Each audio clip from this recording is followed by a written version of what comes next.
আজকে তো হুজুর পুরো শেষ। আরে এটা তুই কি করছিস? আরে এই খাবার খেলে তো হুজুর মারা যাবে। একদম বেশি বুঝবি না, যদি হুজুরকে বলিস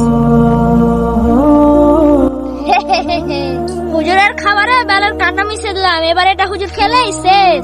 হায় আল্লাহ, আজকে তো অনেক দেরম হয়ে গেল, বাচ্চাগুলো যে কি করছে। হ্যাঁ আল্লাহ, হুজুর আসছে, তাড়াতাড়ি এটা রেখে দিই। হুজুর আজকে কি পড়া বের করবো?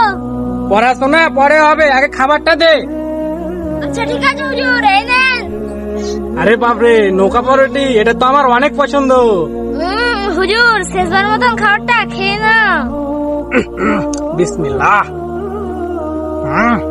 খাও খাও, একটু পরে মজাটা টের পাবে।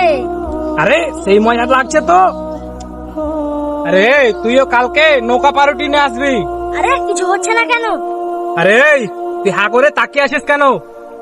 কিছু না হুজুর। ঠিক আছে, যা পানি নিয়ে আয়। আচ্ছা ঠিক আছে হুজুর। বুঝলাম না, এত ধারালো কাঁটাতে কেন কিছু হলো না? হুজুর আপনার তো পাউরুটি খেয়ে কিছু হয়নি, কিন্তু এবার আমি পানিটা বিষ মিশিয়ে দিলাম, তো আপনি শেষ। হুজুর এই নিন পানি। বিসমিল্লাহ। আরে তুই পানিতে কিছু দিয়েছিস নাকি? আরে চুপ কর, আমি পানিতে বিষ মিশিয়ে দিয়েছি। হুজুর শুধু আমাদের মারে, আজকে থেকে আর কোনোদিন হুজুর আর হাতই তুলতে পারবে না। হুজুর আপনার কি কিছু হচ্ছে না? আরে আমার আবার কি হবে? তুই পানিতে কিছু মিশিয়েছিস নাকি? জি হুজুর, আমি পানিতে বিষ মিশিয়েছিলাম, আর আপনি যেটাকে খেলেন ওটাতে তো আমি বিষাক্ত কাঁটা মিশিয়েছিলাম। কি বলছিস তুই? এরকম করেছিস কেন? হুজুর আপনি আমাদের প্রতিদিন মারেন, তাই জন্য আমি এরকম করছি, কিন্তু আপনার কিছু হচ্ছে না কেন?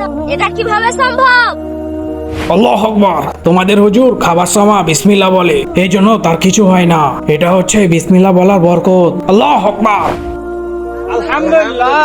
বন্ধুরা তোমরা কমেন্ট বক্সে আলহামদুলিল্লাহ লিখে যাও।